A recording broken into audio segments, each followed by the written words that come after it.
പിതാവിൻ്റെയും പുത്രൻ്റെയും പരിശുദ്ധാത്മാവിൻ്റെയും നാമത്തിൽ ആമേൻ. എൻ്റെ പ്രിയപ്പെട്ട സഹോദരങ്ങളെ, നല്ല പ്രഭാതത്തെയും നല്ല ദിവസത്തെയും ഓർത്ത് നല്ല ദൈവത്തിന് നമുക്ക് നന്ദി പറയാം. ജീവിതത്തിൽ ഓരോ ദിവസവും ഇങ്ങനെ ഒഴിഞ്ഞു വീഴുന്ന ഇല പോലെ കടന്നുപോയിക്കൊണ്ടിരിക്കുന്നു. ഇന്നോളം പരിപാലിച്ച പരിപാലനയ്ക്ക് എങ്ങനെ ദൈവത്തിന് നന്ദി പറയും? നന്ദി നിറഞ്ഞ ഹൃദയത്തോട് ജീവിക്കാൻ പ്രിയപ്പെട്ടവരെ, ഒരു ദിവസം കൂടി ദൈവം നൽകുമ്പോൾ ആ ദിവസത്തിൻ്റെ വല്ല നന്മകളും സ്വീകരിച്ചുകൊണ്ട് തന്നവന് നന്ദി പറഞ്ഞ് അവൻ്റെ മുൻപിൽ സമാധാനത്തോടെ ജീവിക്കുവാൻ നമുക്ക് ആഗ്രഹിക്കാം. എറണാകുളം അങ്കമാലി അതിരൂപതയിലെ പ്രശ്നങ്ങൾ ഇപ്പോഴും അങ്ങനെ തന്നെ നിൽക്കുന്നു. പലരും എന്നോട് പറയുന്നു, കുഞ്ഞുമോനെ ഇങ്ങനെ വയ്യാതിരിക്കുന്ന ഒരാളല്ലേ, നിങ്ങൾ ശുശ്രൂഷ ചെയ്തുകൊണ്ടിരുന്ന ആളല്ലേ, നിങ്ങൾക്കിങ്ങനെ പറയാമോ? നിങ്ങളിങ്ങനെ പറയുന്നത് ശരിയാണോ? അത് നിങ്ങളുടെ ആത്മീയതയ്ക്ക് ദ്രോഹമല്ലേ ഇത്? എൻ്റെ പ്രിയപ്പെട്ട സഹോദരങ്ങളെ, ദൈവവചനം പ്രസംഗിക്കാൻ തുടങ്ങിയ കാലം മുതൽ ഇന്നോളം ഒരു കാര്യത്തിൽ 100% വിശ്വസ്തതയാണ് ഞാൻ പുലർത്തുന്നത്. കാരണം എനിക്ക് ദൈവമാണ് ഏറ്റവും വലുത്. എൻ്റെ ഇടവക എനിക്ക് വലുതാണ്, പക്ഷേ ദൈവത്തോളം വലിപ്പമില്ല. എൻ്റെ രൂപത എനിക്ക് വലുതാണ്, പക്ഷേ ദൈവത്തോളം വലിപ്പമില്ല. എൻ്റെ പിതാക്കന്മാർ എനിക്ക് വലുതാണ്, പക്ഷേ ദൈവത്തോളം അവർക്ക് വലിപ്പമില്ല. കാരണം അവരെല്ലാം ഞങ്ങളെ നയിക്കാനായിട്ട് വന്നവർ മാത്രമാണ്. കാൽവരിയിൽ എനിക്ക് വേണ്ടി മരിച്ച എൻ്റെ കർത്താവിനെ വിട്ടിട്ട് ഞാൻ ആരെയും സുഖിപ്പിക്കാൻ വേണ്ടി ഒരു കാര്യവും ചെയ്തില്ല. അതുകൊണ്ട് ഒറ്റപ്പെട്ടിട്ടുണ്ട്. ഒരുപാട് സാമ്പത്തിക നഷ്ടങ്ങളൊന്നും ഉണ്ടായിട്ടില്ലെങ്കിലും പലതരത്തിലുള്ള ബന്ധങ്ങൾ അകന്നു പോയിട്ടുണ്ട്. പക്ഷേ കാര്യമാക്കുന്നില്ല. കാരണം എനിക്ക് ദൈവം തന്നിരിക്കുന്ന ഒരു ബോധ്യം, അറിവ്, ജ്ഞാനം, അവയെ മറന്ന് ഞാൻ എങ്ങനെ ജീവിക്കും? അതുകൊണ്ട് എൻ്റെ പ്രിയപ്പെട്ട സഹോദരങ്ങളെ, നിങ്ങൾക്ക് ആരും എന്നോട് പിണങ്ങണ്ട. പിണങ്ങിയിട്ട് കാര്യമില്ല.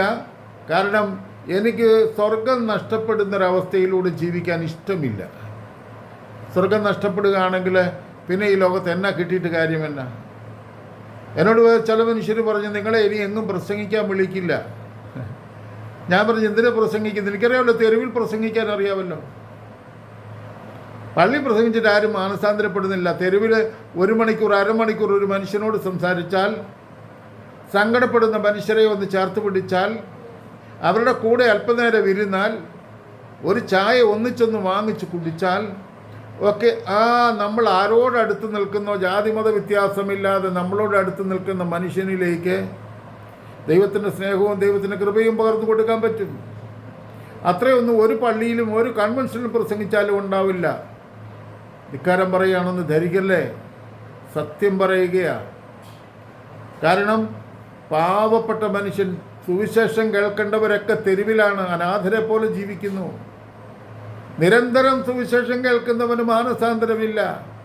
പ്രസംഗിച്ച പുരോഹിതർക്കില്ല, സങ്കടമാണ്. വലിയ വചനപ്രഘോഷകരായി എറണാകുളം അങ്കമാലി അതിരൂപതയിലുണ്ടായിരുന്ന സകല പുരോഹിതരും സഭയ്ക്കെതിരെ, യേശുവിനെതിരെ ശത്രുക്കളായി തീർന്നിരിക്കുന്നു. കണ്ടിട്ട് ചങ്ക് പൊട്ടുകയാണ്. കൂടെ ശുശ്രൂഷ ചെയ്ത പല വൈദികരും ഇന്ന് കണ്ടാൽ തിരിച്ചു നടക്കും. എനിക്കൊരു കാര്യത്തിൽ സന്തോഷമുണ്ട്, ആരെല്ലാം തിരിഞ്ഞു നടന്നാലും എൻ്റെ കർത്താവ് എന്നെ കാണാത്ത കണക്ക് പോവില്ല. അവൻ എന്നെ കൊണ്ട് നടക്കുകയാണ്. അതുകൊണ്ട് എൻ്റെ പ്രിയപ്പെട്ട സഹോദരങ്ങളെ, എന്ത് കിട്ടും എന്ന് വിചാരിച്ച് ആരോടും ചേരരുത്. കർത്താവ് നഷ്ടപ്പെടുമെങ്കിൽ ഈ ലോകത്തെ എന്ത് കിട്ടിയിട്ടും കാര്യമില്ലല്ലോ. ജീവിക്കുകയാണെങ്കിൽ കർത്താവിനോട് ചേർന്ന് ഈ ലോകത്ത് അവൻ്റെ നല്ല മകനായി, മകളായി ജീവിക്കാൻ വിളിക്കപ്പെട്ടിരിക്കുന്നു. അല്ലാതെ ഈ ലോകത്ത് എന്ത് കിട്ടാനാ? ഈ ലോകത്തൊന്നും കൊണ്ടുപോകാനില്ല. വിശുദ്ധരായത് അവരുടെ ജീവിതത്തിലെ സഹനങ്ങളും സങ്കടങ്ങളും പരാതിയില്ലാതെ എടുത്തത് കൊണ്ടാണ്. അത് മറ്റാത്മാക്കളുടെ രക്ഷയ്ക്ക് വേണ്ടി കാഴ്ചവെച്ചത് കൊണ്ടാണ്. അല്ലാതെ അവർ ബൈബിൾ മുഴുവൻ പഠിച്ചിട്ടോ വലിയ പ്രാസംഗികരായിട്ടോ ലോകമറിയുന്ന വലിയ സുവിശേഷകരായിട്ടോ ഒന്നും അല്ല. ജീവിച്ചവരെല്ലാം ദൈവസന്നിധിയിൽ വിശ്വസ്തയോടെ ജീവിച്ചു. ആ ജീവിച്ചവരെ ഒക്കെ ദൈവം മഹത്വപ്പെടുത്തി. എൻ്റെ പ്രിയപ്പെട്ട സഹോദരങ്ങളെ, നമ്മുടെ രൂപതയിൽ നടക്കുന്ന ഈ തിന്മയുടെ വിളയാട്ടം, ഇതിന് മൗനാനുവാദം കൊടുത്തിരിക്കുന്നത് നമ്മുടെ പിതാക്കന്മാരുടെ അശ്രദ്ധമായ ജീവിതം. ആരെയൊക്കെയോ സുഖിപ്പിക്കാൻ വേണ്ടി, അതോ കൂടെയുള്ളവരെ ചേർത്ത് പിടിച്ച് നമുക്കെല്ലാവർക്കും കൂടെ ഒന്നിച്ച് നിൽക്കാം, ദൈവജനം എങ്ങോട്ടെങ്കിലും പോട്ടെ. സങ്കടമാ. ഒരു വലിയ പ്രത്യാശയാണ്. ഇനി ആരെല്ലാം എന്തെല്ലാം പറഞ്ഞാൽ എന്നെ സംബന്ധിച്ച് യാതൊരു തരത്തിലുള്ള നിരാശയുമില്ല. 34 രൂപതയോടൊപ്പം ഇന്നും കർത്താവിൻ്റെ കൂടെ ചേർന്ന് നിൽക്കുന്നു. ഈ ഒരു രൂപത കിടന്ന് ബഹളമുണ്ടാക്കിയാലൊന്നും ചോർന്നു പോകേണ്ടതല്ല നമ്മുടെ ക്രിസ്തീയ വിശ്വാസം. തല്ലുപിടിക്കാനും വഴക്കുണ്ടാക്കാനുമില്ല.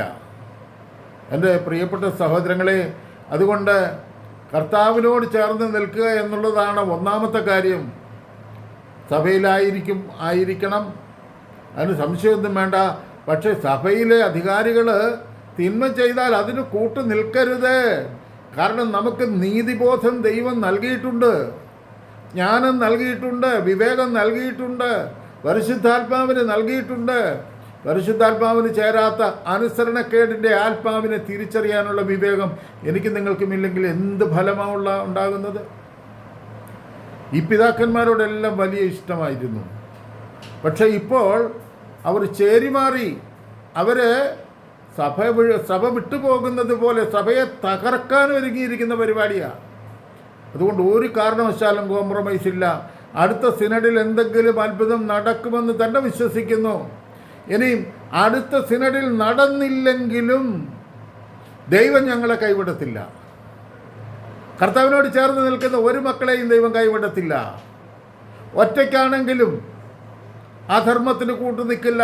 അല്ലെ ഈ പിതാക്കന്മാർ പറയണം, ഈ സിനഡ് കുർബാന ഇതിനു മുമ്പ് നടന്ന കുർബാന തന്നെ തുടർന്ന് കണ്ടിന്യൂ ചെയ്തോ, നിങ്ങളുടെ കുർബാന കടവുണ്ടാകത്തില്ല, നിങ്ങൾ കുമ്പസാരിച്ചോ. അവർ പറയണം.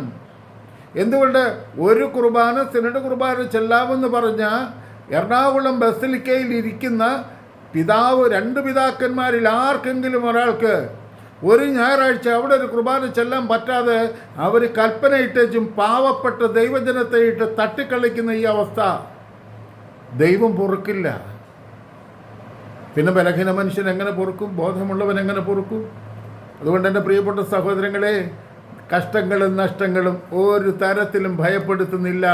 പക്ഷേ കർത്താവിനെ പറ്റിയുള്ള ചിന്തയും കർത്താവിനെ വിട്ടുപോയാൽ ഉണ്ടാകാവുന്ന അവസ്ഥകളും അതോർത്തിട്ട് ഭയപ്പെട്ട് ജീവിക്കുന്നു. ഒരു മാണിപ്പറമ്പിൽ അച്ഛൻ ഒറ്റയ്ക്ക് എന്നെ എടുക്കാനാ? ആരാ പറഞ്ഞ മാണിപ്പറമ്പിൽ അച്ഛൻ ഒറ്റയ്ക്കാണെന്ന്? അതുപോലെ സഭയോട് ചേർന്ന് നിൽക്കുന്ന മക്കളൊക്കെ ഒറ്റയ്ക്കാണെന്ന് ആരാ പറഞ്ഞേ? അത് പറയുന്ന മനുഷ്യനാ ഒറ്റയ്ക്ക്. കാരണം അവരുടെ കൂടെ ദൈവമില്ല. ഞങ്ങളുടെ കൂടെ ഉള്ളത് ഞങ്ങളുടെ എണ്ണത്തിൽ വളരെ വലുതാണ്. 95% ജനവും ദൈവത്തെ നോക്കി ജീവിക്കുന്നവരാ. തല്ലുപിടിക്കാൻ ഇഷ്ടമില്ലാത്തത് കൊണ്ട് ഒഴിഞ്ഞു നിൽക്കുന്നെന്ന് മാത്രമേ ഉള്ളൂ. ഞങ്ങൾ കർത്താവിൻ്റെ കൂടെ, കർത്താവ് ഞങ്ങളുടെ കൂടെ. ഉറപ്പ് അനുസരണ എന്ന ബലിയർപ്പിച്ച ക്രിസ്തുവിനോട് ചേർന്ന് സഭയെയും അധികാരികളെയും അനുസരിച്ച്, മാർപ്പപ്പയെ അനുസരിച്ച് ഞങ്ങൾ ചേർന്ന് നിൽക്കുമ്പോൾ ഒരിക്കലും ഞങ്ങൾ പുറത്തു പോവില്ല. ദൈവത്തിൻ്റെ കൃപയും ദൈവിക സമാധാനവും ഞങ്ങൾക്ക് നൽകുക. നഷ്ടം സഹിച്ച് പരിശുദ്ധ അമ്മ രക്ഷകനെ ഭൂമിയിൽ കൊണ്ടുവന്നതുപോലെ എന്ത് കഷ്ടവും നഷ്ടവും സഹിക്കാൻ ഞങ്ങൾക്കിഷ്ടമാണ്. ഞങ്ങളുടെ ആത്മാവ് നാശത്തിലേക്ക് പോകാൻ പറ്റുകയില്ല. ഞങ്ങളുടെ പ്രിയപ്പെട്ട ഞങ്ങളുടെ മാതാപിതാക്കളുടെ കൂടപ്പിറപ്പുകളുടെ മക്കളുടെ സഹോദരങ്ങളുടെയൊക്കെ ആത്മാക്കൾക്ക് വേണ്ടിയാണ് ഞങ്ങൾ ഈ ഒറ്റയ്ക്ക് നിന്ന് യുദ്ധം ചെയ്യുന്നത്. ഞങ്ങൾ ഒറ്റയ്ക്കല്ല, കർത്താവ് ഞങ്ങളെ സഹായിക്കും. അതുകൊണ്ട് എൻ്റെ പ്രിയപ്പെട്ട സഹോദരങ്ങൾ, ഒറ്റയ്ക്കാണെന്ന് ആരെങ്കിലും വിചാരിച്ച് വിഷമിക്കേണ്ട. ഒറ്റപ്പെടുത്തുമെന്നോർത്ത് നഷ്ടം വരുമെന്നോ മറ്റുള്ളവരെ ഒറ്റപ്പെടുത്തി കളയുമെന്നോ ഓർക്കരുത്. അങ്ങനെ ഒരു ഭയം ഈ പുരോഹിതർക്കുള്ളത് കൊണ്ടാണ്. അല്ലെങ്കിൽ പകുതി കൂടുതൽ പുരോഹിതർ ഇപ്പോൾ ബലി അർപ്പിക്കാൻ റെഡിയാണ്. ഞങ്ങളെ ഒറ്റപ്പെടുത്തി കളയും. കർത്താവ് ഉണ്ടെങ്കിൽ പിന്നെ ആരാണ് ഒറ്റപ്പെടുത്തുന്നത്? എല്ലാവിധ നന്മകളും ആശംസിക്കുകയാണ്. കാത്തിരിക്കാം കർത്താവിൻ്റെ നല്ല സന്ദേശങ്ങൾക്കായി. ഈ സഭയുടെ നിത്യനാശത്തിൽ നിന്ന് മോചിപ്പിക്കുന്ന ഒരു രക്ഷകൻ ഉറപ്പായിട്ടും വരും. അത് ജീവനുള്ള ദൈവമായിരിക്കും. നമ്മൾ വിജയിക്കുക തന്നെ ചെയ്യും. പരാജയം നമുക്കുള്ളതല്ല. കാൽവരിയിൽ മരണത്തെ പരാജയപ്പെടുത്തിയ കർത്താവിൻ്റെ നാമത്തിൽ പറയുകയാണ്, നമ്മൾ വിജയിക്കും. നമ്മൾ കർത്താവിൻ്റെ കൂടെ ആയിരിക്കും. അതിനുവേണ്ടി നമുക്ക് ആഗ്രഹിക്കാം, പ്രാർത്ഥിക്കാം. ദൈവത്തിൻ്റെ പരിശുദ്ധാത്മാവ് എന്നെയും നിങ്ങളെയും സഹായിക്കട്ടെ. പിതാവിൻ്റെയും പുത്രൻ്റെയും പരിശുദ്ധാത്മാവിൻ്റെയും നാമത്തിൽ ആമേൻ. ഒന്ന് ഷെയർ ചെയ്ത് സഹായിക്കണം. നല്ല കമൻ്റൊക്കെ ഇടുന്നേ. പിന്നെ ആർക്കെങ്കിലും ഇഷ്ടക്കേടാണെങ്കിൽ അതിനുള്ള കമൻറ്റ് കിട്ടുമോ? കുഴപ്പമൊന്നുമില്ല. ആമേൻ.